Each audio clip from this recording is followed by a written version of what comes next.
안녕하세요. 오늘 저희는 당신이 보내주신 자료, 신이 원하는 것이라는 제목의 글 일부를 좀 깊이 파고들어 보려고 합니다. 이 글 읽어보니 정말 대담하더군요. 아, 네, 맞아요. 신의 본성이나 신의 바람, 그리고 하나됨이라는 개념에 대해서요. 우리가 좀 당연하게 여겨올 생각들에 확 도전을 던지는 느낌이었어요. 네, 그렇습니다. 이게 그냥 기존 종교 가르침을 살짝 비트는 정도가 아니라 뭐랄까 근본적인 관점의 전환을 요구하고 있죠. 그렇죠. 오직 유일신만 있다. 이 익숙한 개념을 넘어서 오직 한 가지 존재만 있다는 훨씬 더 포괄적인 이해로 가자 이렇게 제안하거든요. 이건 정말 세상을 보는 방식을 완전히 바꿀 수도 있는 그런 생각이에요. 맞아요. 그래서 오늘 우리의 임무는 이 글이 던지는 이 폭탄 같은 질문들, 이걸 좀 정면으로 마주해 보는 겁니다. 신은 정말 인간에게 무언가를 원할까? 우리가 느끼는 이 분리감 있잖아요. 이게 진짜일까? 아니면 거대한 환상일까? 그리고 만약 이 글의 주장이 맞다면 우리 삶과 이 사회는 또 어떻게 달라져야 할까? 자, 이 흥미진진한 탐험 함께 시작해 보시죠. 먼저 이 글은 우리에게 꽤 익숙한 지점에서 출발하더라고요. 네.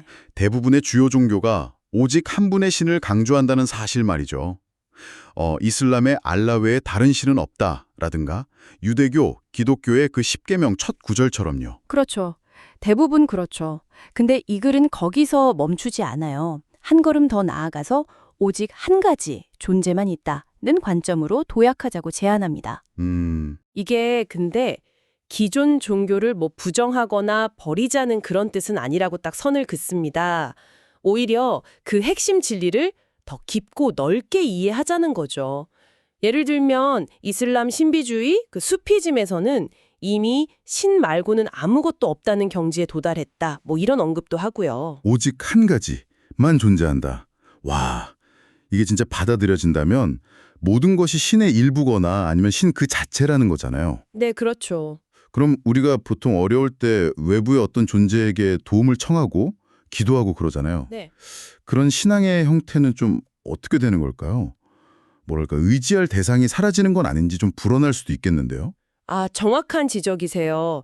그래서도 그런 우려를 예상하고 답을 합니다. 오직 한 가지만 있다고 해서 의지할 대상이 사라지는 게 아니라는 거죠. 아, 그런가요? 오히려 신이 사라지는 게 아니라 훨씬 더 많이 존재하게 된다. 이렇게 표현해요. 훨씬 더 많이. 네. 모든 것이 신이라면 우리는 신을 더 깊고 더 직접적으로 체험하게 된다는 겁니다. 신에게 질문하고 때로는 따지고 토론하는 것조차도요. 마치 아브라함이나 모세가 그랬던 것처럼 그런 과정 자체가 신을 알아가는 과정이 될 수 있다 이렇게 보고요. 두려워할 필요가 없다는 거죠. 평범한 우리도 신을 이해할 수 있다. 이 주장이 상당히 파격적인데 동시에 이런 시도가 자칫하면 신성 모독으로 여겨질 수 있다는 점도 인정하네요. 네. 그러면서도 신이 우리가 도저히 이해할 수 없는 세상을 만들었을 리가 없다고 반문하는 부분, 그게 참 인상 깊었어요. 이해할 수 없다면 창조의 의미가 뭐냐? 이런 거죠. 네, 핵심은 신은 인간이 감히 이해할 수 없는 존재라는 고정관념에서 벗어나라는 촉구입니다. 만약 신이 세상에 딱 3문장의 메시지를 보낸다면 그건 아마 너희는 나를 완전히 오해했다 이런 가정을 던지죠. 와, 이 한 문장이 그러니까 신학을 포함해서 모든 지식체계처럼 우리의 신에 대한 이해 역시 끊임없이 확장되고 발전해야 한다 이런 자각을 줄 수 있다는 겁니다. 그래서 근본적인 질문 두 가지를 다시 던지게 만들죠. 첫째, 신은 누구며 무엇인가? 네. 둘째, 신은 무엇을 원하며 왜 원하는가? 그리고 우리가 오랫동안 이게 진리다라고 믿어온 답들이 혹시 좀 불완전하거나 틀린 것은 아닐까 하고요. 그리고 이 글은 바로 합일신화, 원네스 티올로지라고 하죠. 이 관점에서 답을 제시합니다. 첫 번째 질문, 신은 누구인가에 대한 답은 신은 삶 그 자체이고 삶의 모든 것이다. 삶 그 자체? 네. 둘째 질문, 신은 무엇을 원하는가에 대한 답은 신은 아무것도 원하지 않는다. 아무것도 원하지 않는다. 네, 왜? 신은 이미 모든 것이고 모든 것을 가졌기 때문이다 이런 거죠. 이것이 바로 신과 인간, 신과 세상에 분리되어 있다고 보는 그 분리신학, separation theology와의 결정적인 차이점이라고 강조합니다. 근데 왜 인류는 이 하빌의 관점을 쉽게 받아들이지 못했을까요? 그래서는 많은 사람이 이 하나됨이라는 사상 자체가 신이 원하는 바가 아니라고 굳게 믿어왔기 때문이라고 설명을 해요. 네. 오히려 이런 생각이 현실 도피적인 뉴 에이지 철학으로 치부되거나 심지어 위험한 이단 사상으로 여겨지기도 했다고요. 그렇습니다. 전통적인 분리신학의 가르침은 기본적으로 신과 인간은 분리되어 있다. 그리고 이 분리가 신의 뜻이다. 이렇게 말한다는 거죠. 아, 신의 뜻이다. 네. 왜냐하면 신은 완벽하고 인간은 불완전하니까 지금 이 모습 그대로는 감히 신과 하나 될 수 없다. 이런 논리입니다. 그래서 인간은 완벽해지려고 노력해야 하지만 육신을 가진 채로는 불가능하고 오직 사후에 신의 은총을 통해서만 천국에서 재결합할 수 있다. 이런 설명이죠. 글은 근데 이 설명 자체에 내재된 모순을 꼬집습니다. 신이 분리를 원해서 갈라놓았는데 동시에 또 합일을 원해서 돌아올 길을 마련해준다. 이건 좀 앞뒤가 안 맞지 않냐는 거죠. 그러네요. 여기서 글은 다시 한번 좀 도발적인 질문을 던지죠.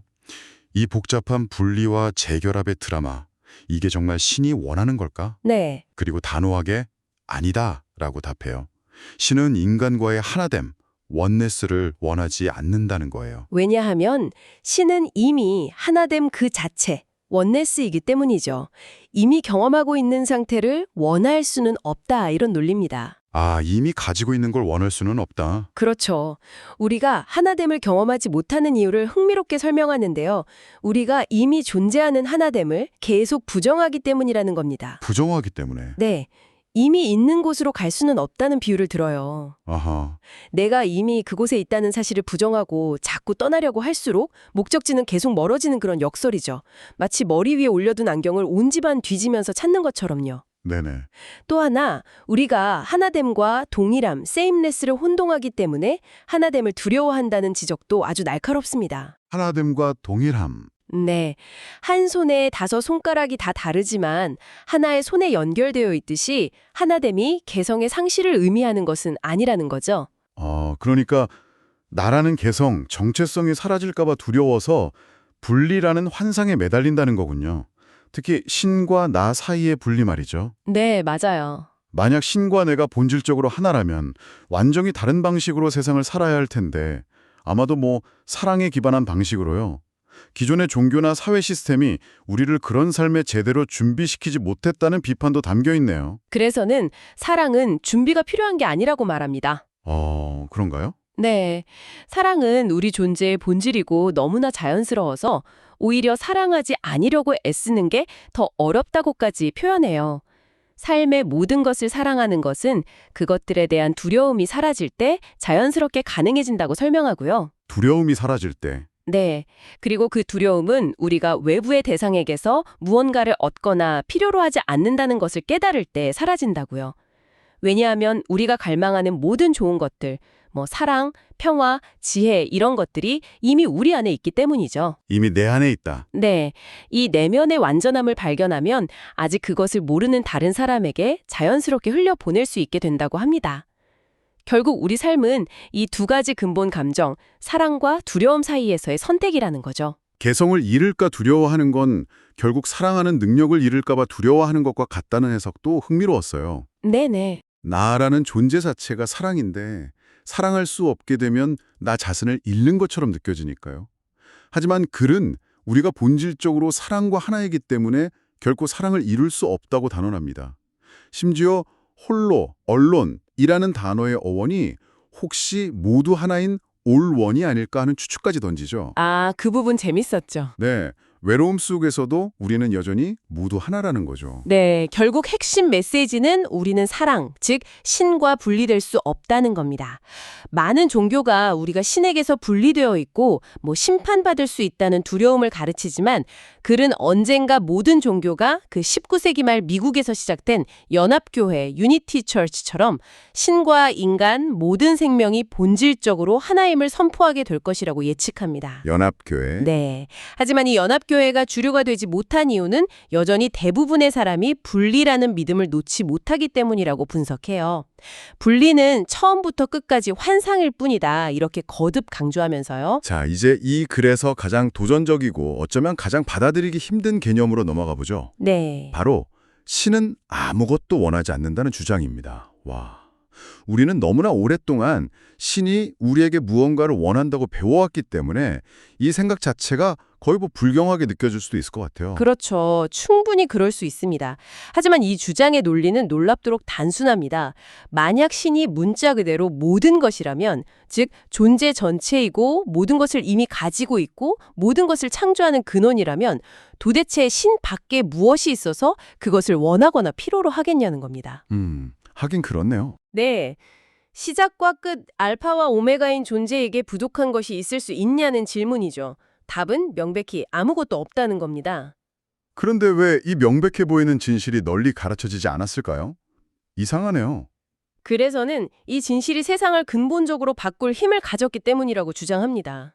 세상을 바꿀 힘. 네. 현재 인류가 만들어온 세상, 경쟁, 소유, 분쟁이 만연한 세상 말이죠. 오직 분리된 신, 즉 자신과 다른 존재가 있고 무언가를 필요로 하며 인간에게 복종과 희생을 요구하는 신이라는 관념 위에서만 정당화될 수 있다는 거죠. 아, 그래서 이 분리 시스템에서 이득을 보는 어떤 기득권 세력은 합일 신학, 즉 아무것도 원하지 않는 완전한 신에 대한 가르침에 필사적으로 정할 것이다. 이렇게 예측하는군요. 맞습니다. 그런 신의 개념이 받아들여지면 자신들의 권력 기반이 무너지니까요.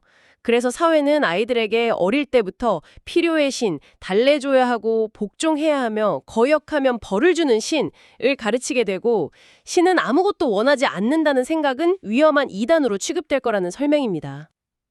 참, 무서운 이야기네요. 하지만 만약 우리가 이 이야기를 바꿀 수 있다면, 즉 신이 모든 것과 하나이며 본질적으로 아무것도 원하지 않는다는 사실을 가르치기 시작한다면 단 한 세대 안에 인간 문화를 분리해서 합일로 전환시킬 수 있다고 주장합니다.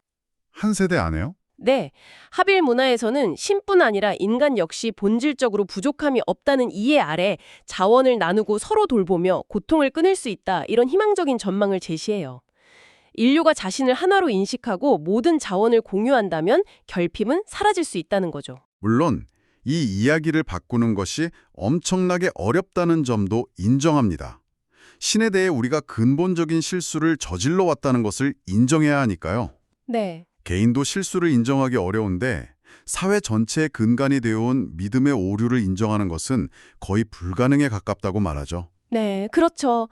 그래서 많은 사회가 그 오류를 무시하다가 결국 스스로 붕괴하는 길을 택한다고 지적합니다. 그리고 바로 지금 우리 사회가 그 붕괴의 조짐을 보이고 있다, 이렇게 진단하는 대목이 좀 섬뜩했습니다. 네, 맞아요. 그 부분 저도 읽으면서 좀 그랬어요. 네, 분리에 기반한 현재 문명이 우리 눈앞에서 서서히 허물어지고 있다는 경고죠. 예전에는 당연했던 일상적인 안전과 신뢰가 사라지고 있다는 구체적인 예시들을 제시합니다. 예를 들면 어떤 거죠? 밤길에 혼자 걷는 것에 대한 두려움이라던가 공항 검색대의 그 삼엄함, 마음 놓고 강에서 수영할 수 없는 환경 오염 문제, 또 기업이나 언론에 대한 불신 같은 것들이요. 아, 그러고 보니 정말 그렇네요. 그런 사람들이 이런 현상들을 목격하면서도 그 근본 원인이 어쩌면 신과 삶에 대한 우리의 잘못된 믿음, 즉 분리와 결핍의 패러다임에 있을 수 있다는 가능성을 외면한다고 비판합니다. 인간이 옳게 되려는 그 집착이 오히려 진화를 가로막는다는 주장까지 나아가더군요. 네. 탐욕, 빈부격차, 권력남용, 폭력 같은 문제들이 기술 발전에도 불구하고 해결되기는커녕 점점 심화되고 있다는 지적과 함께요. 맞습니다. 사회 모델로서 함께하는 권력 대신 지배하는 권력을 공유보다는 소유를 여전히 우선시하기 때문이라는 분석이죠. 그 극단적인 사례로 2004년 홍콩 선거를 언급하던데요. 아, 네. 그거 저도 봤어요. 입법회 의원 절반을 기업들이 참여하는 투표로 선출했다는 거, 경제 기여도를 정당화되었다고 하죠. 네. 이게 권력이 실제 사람들에게서 거대 자본, 즉 비인간, 주체로 넘어가는 아주 위험한 추세를 보여준다고 경고합니다. 이전에는 기업이 로비를 통해 정치에 영향을 미쳤다면 이제는 직접 투표권을 행사하는 단계까지 나아갔다는 거죠. 와, 결국 이런 시스템은 소수가 더 많은 것을 독점하게 만들고 갖지 못한 다수는 위협을 느끼고 결국 문제를 해결하기 위해 폭력에 의존하게 된다. 이런 악순환을 지적하는 거네요. 네, 그렇죠. 과거에는 최후의 수단이었던 폭력이 기술의 발달과 맞물려서 이제는 뭐 정당한 전쟁, 선제 공격 이런 명분으로 첫 번째 선택지가 되어버린 현실을 꼬집어요. 모두가 각자의 옳음을 내세우면서 충돌하는 상황이죠. 바로 그 지점입니다. 모두가 자신이 옳다고 철석같이 믿는 상황. 그런 너무나 많은 사람이 행복해지는 것보다 자신이 옳다는 것을 증명하는 것을 더 중요하게 여기고 심지어 그게 신이 원하는 것이라고 믿기 때문에 이런 파괴적인 선택을 한다고 지적합니다.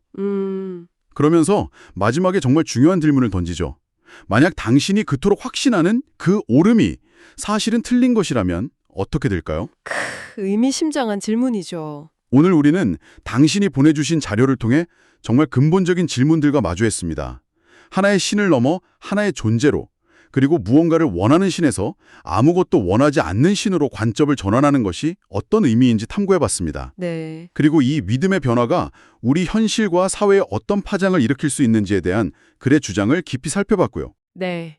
이 글은 우리가 매일 뉴스를 통해 접하는 수많은 사회 문제들, 뭐 분열, 갈등, 폭력, 환경 파괴, 불평등 같은 것들의 뿌리가 어쩌면 신과 생명에 대한 우리의 가장 근본적인 오해, 즉 분리라는 환상과 결핍에 기관한 신념체계에 있을지도 모른다고 강력하게 시사합니다. 정말 생각할 거리를 많이 던져주네요. 네.